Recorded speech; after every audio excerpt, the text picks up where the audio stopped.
c'est pas ça qui va changer ma vie. Peut-être c'est cette chose-là qui est en train de rendre aujourd'hui votre vie très compliquée. Je disais que les causes peuvent être trois. La cause peut être cachée, la cause peut être ignorée, la cause peut être négligée. Des fois, on sait ce qu'on avait fait dans le passé, mais on néglige cela. On est là ici, on a tellement avorté, et maintenant qu'on cherche des enfants, ça ne vient pas. Mais tu ne veux pas croire que peut-être cet avortement, c'est ce qui a créé aujourd'hui le problème que j'ai. Parce que tu t'es dit, oh, j'étais jeune, Dieu ne tient pas compte de cela. Oui, Dieu ne tient pas compte du passé.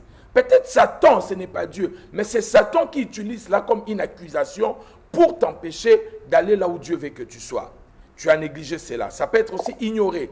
Il y a quelque chose qui s'est passé dans la famille. Les alliances de la famille. Papa vous a conduit dans une maison de sciences occultes. Papa a fait des sacrifices avec vos noms, avec son sang. Et toute personne porteuse de ce sang va connaître le même problème. Peut-être toi tu ignores cela. Tu n'as pas l'information. Ce sont vos parents qui ont reçu cette religion quand cela est arrivé au Congo. Peut-être ce sont vos parents qui ont reçu ces mouvements ésotériques quand cela est entré au pays. Mais vous ne savez pas. Peut-être quand vous étiez jeune, on vous a lavé, on vous a fait des bains mystiques, on vous a fait passer sous les pieds des ancêtres, on a craché sur vous, vous avez dormi quelque part. Toutes ces choses-là, mais ce sont des choses que vous ignorez, vous ne savez même pas.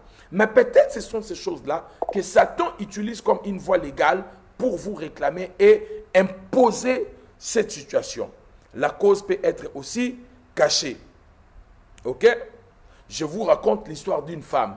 Cette femme, elle avait un problème. Elle s'est mariée. Quand elle s'est mariée, elle a commencé à chercher des enfants. Elle était cadre. Son mari aussi était cadre. Un couple vraiment jeune, heureux, un bon travail, ils ont commencé à chercher des enfants. Pendant plusieurs années, les enfants ne venaient pas. Ils n'avaient pas d'enfants. Et ils ont commencé à prier. Vous savez, quand quelqu'un est buté dans des difficultés, c'est là où il commence à chercher Dieu. Et la personne a commencé, la sœur, entrer ici, sortir là, et puis elle tombe dans une église de combat spirituel. Elle comprend que sa situation nécessite un combat spirituel.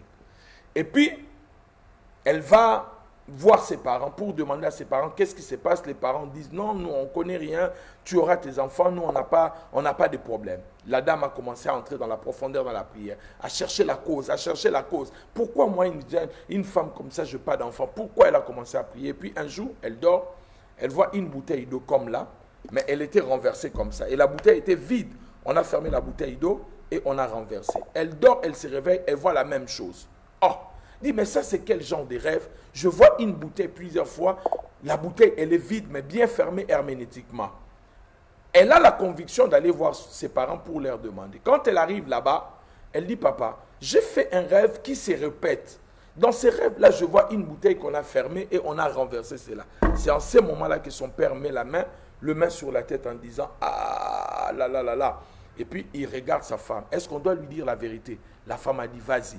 Et puis, la fille s'énerve, elle dit « Il faut me dire la vérité ». Et son père lui dira « Avant de venir vivre ici en ville, nous avons habité au village. Et toutes les filles de ton âge, on les avait engrossées. Et on ne voulait pas que tu tombes enceinte parce que tu étais intelligente et tu étais belle. Nous sommes partis chez les Nganga, le féticheur, le Quimboisin, le gars des affaires. Nous sommes allés chez lui. Il a fait un service, il a pris de l'eau, il a renversé toute l'eau qui était à l'intérieur. Il a fermé la bouteille, il a dit, ainsi parle, moi les Nganga. Si votre fille couche avec un homme, comme j'ai versé de l'eau, la semence de cet homme sortira et votre fille ne tombera pas enceinte. Mais il a dit, lorsque vous voudriez, votre fille voudra se marier, revenez chez moi pour me dire comme ça, moi je vais retourner la bouteille et je vais ouvrir pour que son utérus puisse recevoir des enfants. Et ils ont déménagé, ils sont partis vivre en ville. Parce que papa a trouvé le travail, ils ont quitté le village, ils sont partis vivre en ville. Maintenant ils ont oublié. Les années sont passées, la fille a fini les études, a commencé à travailler. Et les parents ont oublié. Vous voyez, la personne souffre d'une situation, mais la cause est quelque part. Mes chers amis, je vous assure, je suis pasteur, je suis dans le combat spirituel depuis plusieurs années. Je connais la souffrance des gens parce que j'écoute les gens. Des fois, les gens se retrouvent dans des situations compliquées, mystico-spirituelles, vous ne pouvez pas comprendre. La cause de cette dame, c'était une bouteille qui se trouvait au village, qu'on avait déjà renversée comme ça. Donc, son mari pouvait, excusez-moi pour ma vulgarité, éjaculer, la sémence allait sortir et cette femme n'allait pas tomber enceinte. Heureusement pour cette femme, elle était profonde dans la prière, elle était violente. On lui a donné des points de prière, elle a commencé à prier sérieusement et elle a fini par avoir des enfants. Laisse que Dieu vous délivre au nom de Jésus de toutes les causes cachées, les causes que vous ignorez, que vos ancêtres ont pu faire, que vos parents ont pu faire, que toi-même tu as pu faire et que tu as oublié. Que le Tout-Puissant vous délivre au nom de Jésus. Que Dieu vous révèle les causes pour que vous sachiez comment prier, pour briser ces plafonds de verre qui vous empêchent de faire sortir la tête, de devenir ce que vous devez devenir, d'être ce que vous devriez être, de posséder ce que vous devez posséder. Que le Tout-Puissant El Shaddai vous libère au nom de Jésus, et je brise aujourd'hui toute cause avec les chaînes de feu pour que vous soyez totalement libérés. Qui m'a dit Amen ici? Qui m'a dit Amen? Je vais entendre ton Amen. Celui qui dit Amen, Dieu commence déjà à les délivrer. Celui qui dit Amen, Dieu commence à les délivrer.